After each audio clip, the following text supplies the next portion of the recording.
Welcome into Outkick the Show, Wednesday edition. I hope all of you are having a fantastic Wednesday, as I just said, wherever you may be across this great world. And we've got a lot to dive into. Gambling picks, college football are going to go up. I've been busy this morning. Just finished Clay and Buck. I'm going to go right and publish them in the next 45 minutes or an hour. So all of that is still to come, but got a lot to dive into here. And so I want to start here. I'm going to count down to the midterm on November 8th every day that I'm doing this show, which I think I'm going to be able to do it every day this week and every day next week because I'm going to be in town, I believe. And I got to tell you, the red wave is building, and it may end up turning into a red tsunami. So what I like to do to try to forecast where things are headed is look at two things, all right? I look at the polling data. I'm kind of a poll nerd. I look at everything. But also, even more significantly, I look at the gambling odds. So you can gamble on the American elections, certainly offshore and overseas. There are a lot of different markets where they do it. They have a market called Predict It here in the United States where they allow it to be done in small dollars. And so I like to look at the gambling odds and see where the money is moving and what that might tell us. Now, people out there can say, well, the gambling odds don't tell you exactly what's going to happen. No, you're right. Just like the polls don't tell you exactly what's going to happen either. I mean, we've certainly seen the polls were massively wrong in 2016. They were substantially wrong in 2020 again. We'll see how they do for the midterms right now, but all of the polls are breaking in the direction of the Republicans.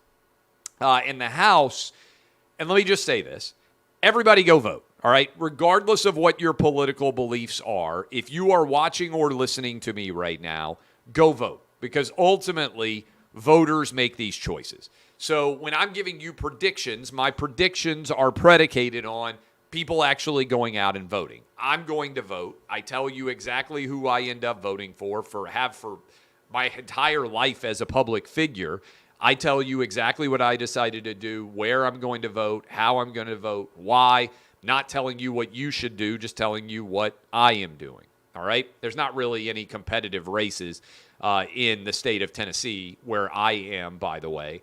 But I will be voting for Republican candidates come Election Day. Probably I will vote early, would be my guess, just in case I'm not in town for whatever reason on Election Day or some busyness comes up or whatever else. So just putting that into perspective. Dr. Oz is now leading in Pennsylvania.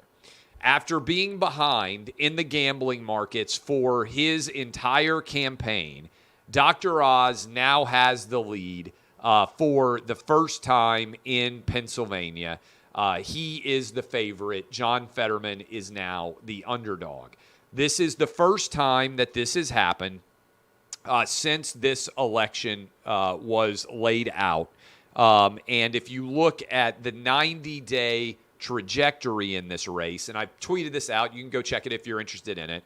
Dr. Oz, I believe, I'm looking right now at the Predict It markets, got down as low as 27 cents, I think, maybe even lower than 27 cents. Around that is the all-time low, where 26 cents, I think, on October 23rd. That means that you only had to bet 26 cents to win back $1. Basically, he was a pretty substantial underdog. And at that time, that was kind of his nadir, so to speak. There was a massive favorite for John Fetterman. That's on the 24th of August, 25th of August. Around then was the absolute apex of the Fetterman campaign. And now Dr. Oz is the favorite. He has reversed what at the time appeared, at least based on the polls, to be a double-digit win, double-digit lead for Fetterman. So why is this significant? Because in the Senate, the only race now, based on polling and gambling data 20 days out, and it's significant now to look because people are starting to vote. So some of these votes are now getting locked in because early voting, for instance, in Georgia is underway. Many other states that have competitive elections will be doing it sooner rather than later. So the only state where Democrats had a chance to pick up a Senate seat based on polling and data was, and still is, Pennsylvania. And now Dr. Oz has moved into the favorite role there. Ohio, J.D. Vance is going to win comfortably over Tim Ryan. In North Carolina, Ted Budd is going to win comfortably. There's no other state that Democrats have really been able to put in play in terms of flipping an existing Republican seat. So Pennsylvania is their last hope. Meanwhile, I believe that Republicans are going to win. I've been telling you this for a while. Herschel Walker is going to win down in Georgia. The numbers are now coming in on his side. We know Brian Kemp is going to trounce Stacey Abrams, I'm going to talk about here in a minute. I believe Blake Masters is making up ground very rapidly in Arizona. A poll showed him just 1 point behind Mark Kelly. I think he's going to get the win there. And certainly in Nevada, where you have Adam Laxalt favored over Cortez Masto, he is going to be a pickup there. So my prediction right now, and I'll adjust this every day, I'll be honest with you guys, is I think the Republicans are going to pick up 3 Senate seats. And I think when all is said and done, it's going to be Republicans 53, Democrats 47 for a net +3 in the Republican Party. Now, Colorado with Joe O'Dea, it's in play if there really is a big Republican tide. In Washington with Tiffany Smiley, it's in play against Patty Murray if there is a big Republican tide. But in the Senate, 20 days out, my prediction right now, Republicans +3 based on the polling data and based on all of the gambling markets. I think that is where we are headed most likely. Pickups in Georgia, pickup in Nevada, and a pickup in Arizona, and a preservation, a maintenance in Pennsylvania where I think Dr. Oz is going to beat John Fetterman. So that is the latest there. In terms of the governor's races, again, the House Republicans are going to win the House comfortably. In terms of governor races, I think Lee Zeldin's got a chance. I think that Christine Drazan in Oregon is going to be the first Republican elected in Oregon since 1982. I believe that Tudor Dixon in Michigan has a lot of great momentum behind her. I think there's a good chance for her now in the next 20 days to take out Gretchen Whitmer. If I were a Democrat running, I would be really nervous right now. And you can also look, I should add, as well as the polling data and everything else that's going on there, you can look at where Joe Biden is having to campaign and where Democrats are spending money. They're spending money on some congressional districts that Biden won by 14 points.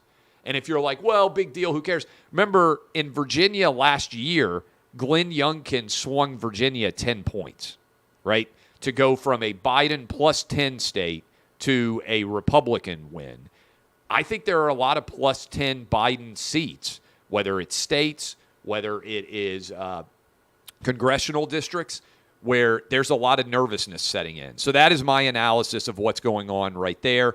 I also would point out that they tried to knock out Herschel Walker with all of the personal shenanigans attacks, and it didn't work. There was a little bit of a dip, and then I think most people saw through it and said, hey, my choice here is binary, right? I'm either in Georgia going to support the Reverend Raphael Warnock, or I am going to support Herschel Walker. And really, that choice comes down to, do I want to give a rubber stamp to Joe Biden or not? If you do, and that's your right, you should vote for Raphael Warnock. He is a rubber stamp for the Biden administration. If you want to vote, however, to check the Biden administration, to rein in their power, as the vast majority of Georgians believe should happen, then you should vote for Herschel Walker. Right now, Joe Biden has around a 40% approval rating in Georgia.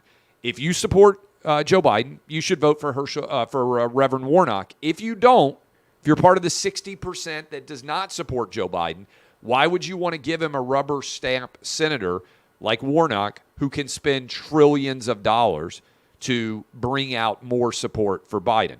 And I'll just point this out. Warnock's trying to pretend that Biden's not on his side, not having him campaign for him, not having him show up in Georgia at all. And I think Fetterman is in for a rough go because he's trying to call in Joe Biden to campaign with him in Pennsylvania.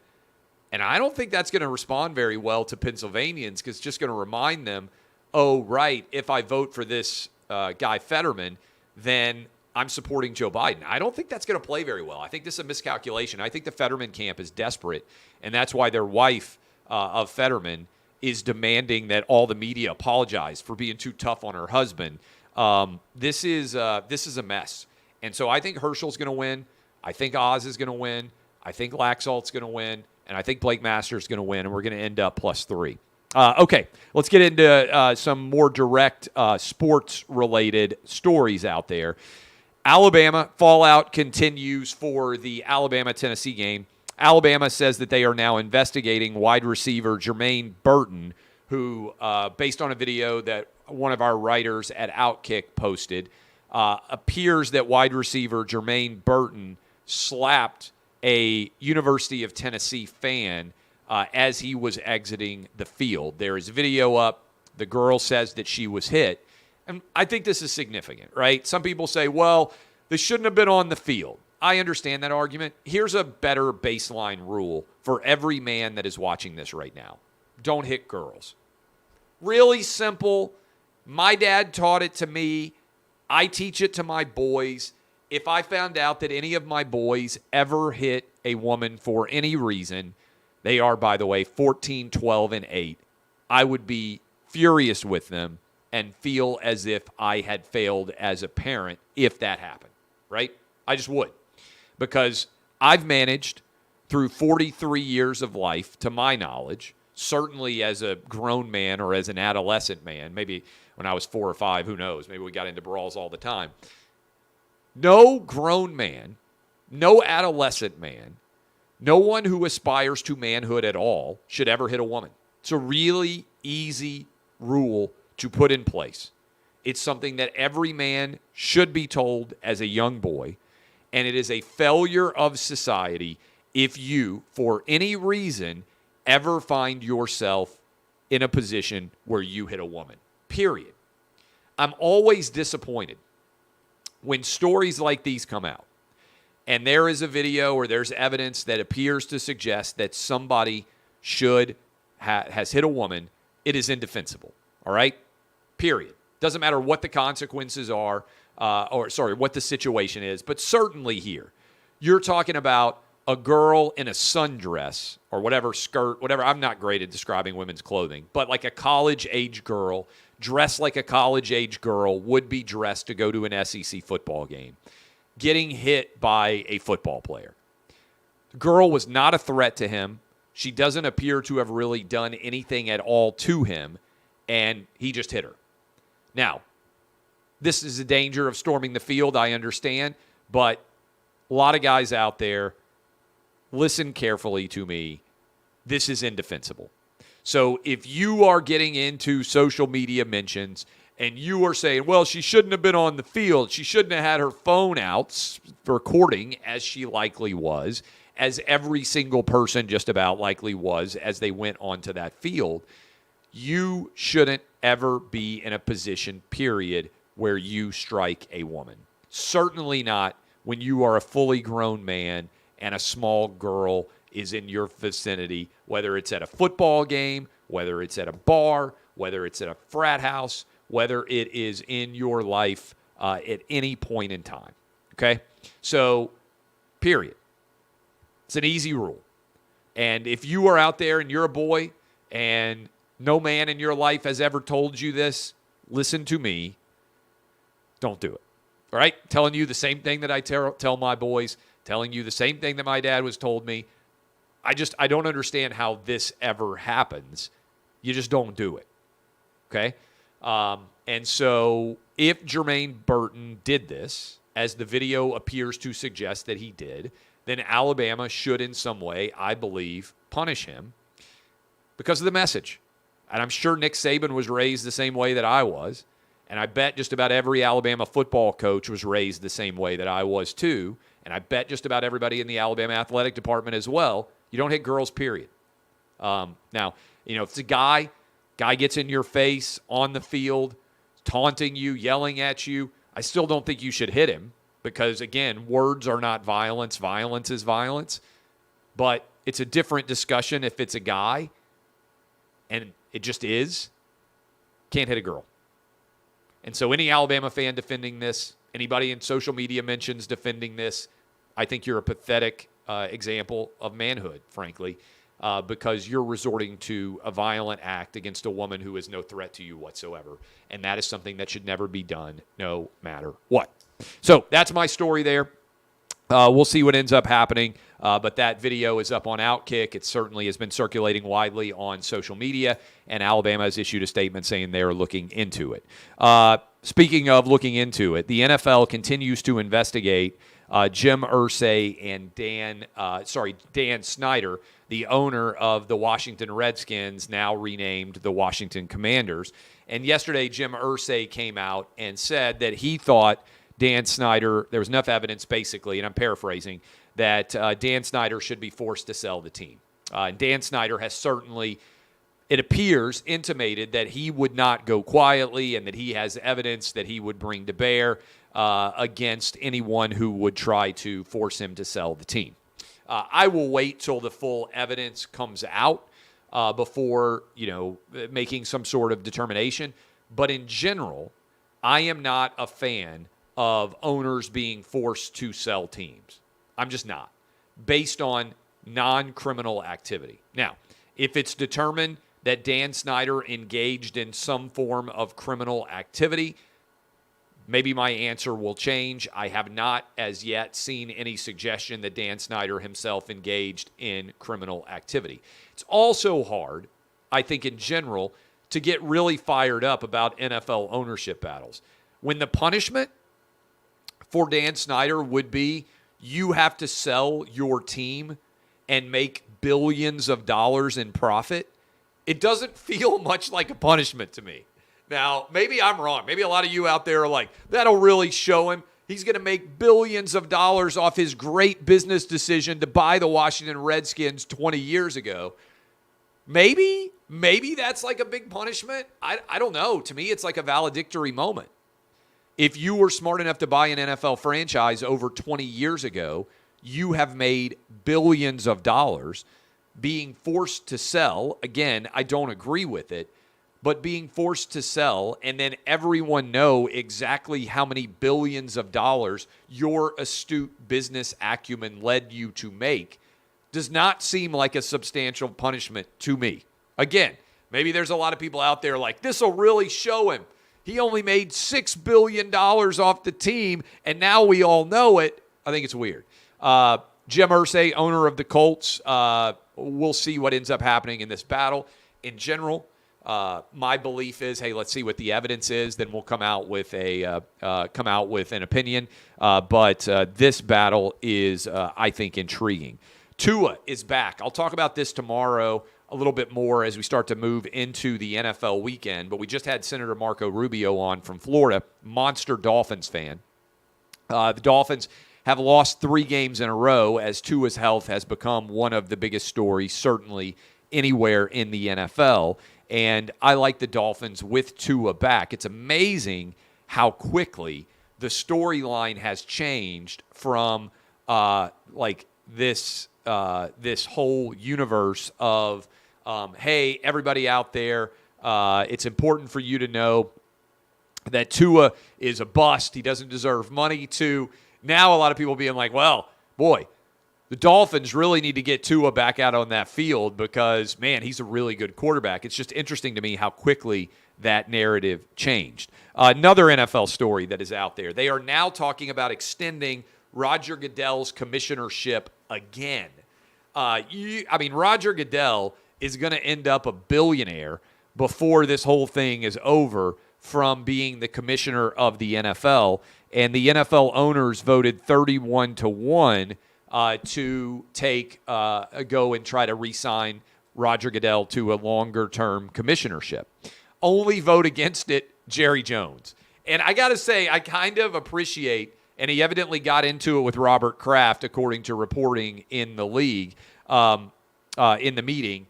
I kind of appreciate that Jerry Jones is still so angry at Roger Goodell over the suspension of Ezekiel Elliott, which to me, and I told you at the time, I thought was unjustified, that Jerry Jones is willing to be the lone dissenting vote against Roger Goodell, negotiations beginning and commencing for an extension of his commissionership. So I do appreciate that. Serious story out there, and I hope I get this pronunciation right, but an Iranian athlete by the name of Elnaz Rakabi, and if I got that wrong, certainly I apologize. As many of you know, I'm not great at pronunciations in general for anybody's name. Iranian athlete, she is a rock climber who was participating in an event in South Korea where she was rock climbing there. And as part of that event, she chose not to wear the hijab on her head that many Iranian women are now rebelling against, the Iranian dictators there who require that women wear the hijabs. And as a result, a lot of women have been killed throughout these protests. And so, this is a big story. Okay, so this Iranian woman is not in her home country. She is in South Korea competing in an athletic event. She doesn't wear the hijab, making a statement in some way about her belief that Iranian women deserve the right to make that choice or not make that choice. And she now is imprisoned. Now, I think this is important. There's a lot of talk about athletes and using their voice and everything else. And what I would say in general is, isn't the silence that occurs for true injustice, particularly as it pertains to women's athletes, really staggering and startling and disappointing in this country? So you have men who decide to identify as women, and they're competing against women and winning championships. And all these outspoken feminists, all these outspoken female athletes don't say a word. And here you have women in Iran raising up and fighting for basic human rights, the right to choose what they wear in athletic competition. And I've seen hardly any American athletes, hardly any American women speak out about this. Let's really think about this. This has been an argument I've made for a long time. A lot of the U.S. women's national team members, for instance, chose to denigrate America on the world stage and talk about how bad America was. And I said at the time, wait a minute, U.S. women's soccer is really good because of American exceptionalism and because of the protections we give women and the rights we give women in this country to participate in athletics. You know, and this will probably be the case again. You know, you can almost pick the winner of every women's soccer match just by analyzing how much freedom women have in the country. People talk about, oh, why are the American women so much better at soccer relative to the rest of the world than the American men? And the answer is because American freedoms for women are extraordinary around the world. Most great male athletes, regardless of what country those men are in, get the opportunity to excel at their sport. Same thing isn't true for women. So why do so few women actually speak out on behalf of other women around the world? It's far more common for American women's athletes to denigrate America than it is to try to uplift the rest of the world to American values. Why is that? And why is it falling to me? And why is it falling to Outkick to be sharing a story that many of you would not have otherwise heard about this imprisoned Iranian athlete who is there because she refused to wear a hijab during athletic competition that was occurring outside of her home country?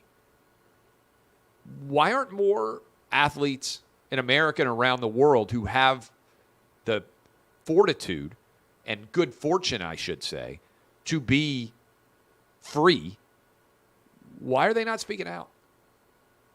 This should be a massive outpouring of support for this Iranian athlete from women around the world about the unacceptable conditions that Iran is enforcing upon its female athletes. Instead, it's mostly silence. Much less serious, but incredibly praiseworthy. Did you guys see the two Wyoming wrestlers who fought a grizzly bear? One wrestler was being attacked by a grizzly bear in Wyoming. His teammate, I don't know what you guys would do. I'd like to think I would do what the teammate did. A lot of guys would have run. Your buddy gets attacked by a grizzly bear. How many of you jump into the fight and draw the grizzly bear's attention away from your friend and to you? Now, both of these guys have survived, but this is a tremendous story of friendship, of athletic competition, fealty, of being able to say for the rest of your lives, we fought a grizzly bear and we survived. I love this story. It's up at Outkick. If you haven't already seen it, it's an opportunity for everybody out there who reads it to think to themselves, okay, how would I respond if one of my friends got attacked by a freaking grizzly bear? What would I do? Would I run and hide? Would I leave him behind? Would I engage in the fight with him? I like to think that I would also fight. I think it's probably less than half guys out there. I don't know what percentage of women, but half the guys out there that probably would legitimately attack the grizzly bear to save their friend. I think a lot of people would freeze. I think a lot of people would run away and then come back later. Grizzly bear attack. These two wrestlers fought it off. Finally, I've confessed to this for a while. I am super into the royal family. Occasionally, I will talk about it on this show. I embarrassingly care far too much about all the drama coming out of Great Britain surrounding the royal family. Did you ever watch that show, Deal or No Deal, back in the day? I watched, I think Howie Mandel hosted it. It was a game show. I don't know what station it was on. But part of the game show was they had a lot of women who were holding briefcases. And I don't even remember how exactly the Deal or No Deal concept played out, but you would pick a number, and the briefcase was held by an attractive girl. And then they would, walk over with the briefcase, and then you would decide how you played the game from there. Meghan Markle said in a recent interview that she was upset because she wasn't used more on the game show. And if you've ever watched this game show, you're only there because you are good looking, right? And can wear a party dress and look good. That's the job, right? Nobody says to the girl holding the briefcase, now let's break down what you think about nuclear policy. Look, I don't begrudge anybody who takes advantage of looks to get in the door. I mean, do you think I just got here by accident? I'm one of the best looking people on the planet. And by the way, I got to make it clear that I'm joking here because somebody will grab it and be like, Clay Travis thinks he's what? Yeah. I got here because I work hard, all right? But if you happen to be really good looking, I think Meghan Markle's really good looking. You happen to be really good looking, and you get a job based on those looks. I don't begrudge you from taking advantage of that opportunity because that gets your foot in the proverbial door. And then you can take advantage of that opportunity to hopefully leverage it to another opportunity where you get to use your other talents. If you're a smart person, if you've got a unique talent, otherwise over and above what you look like, right? The looks get you in the door. Your talents beyond the looks keep you advancing. But what I don't like is when people who got opportunities based on their looks complain that they didn't get enough opportunities based on their looks. Look, the job was hold a briefcase and stand on television. You later got other additional opportunities beyond that. Good for you. That's where your talents took you. But there are a lot of people who want to take a job just based on their looks and they're happy to be on television, and that's as far as their talents will take them. You chose to take that job. You allowed it to get you in the door to be able to advance. Stop whining. Stop whining. Work harder. The world is not aligned against you. You're making tens of millions of dollars, Meghan Markle, based on minimal talent. I'm going to be honest with you. It's not like she's the greatest actress of her generation. You happen to marry a super globally famous prince.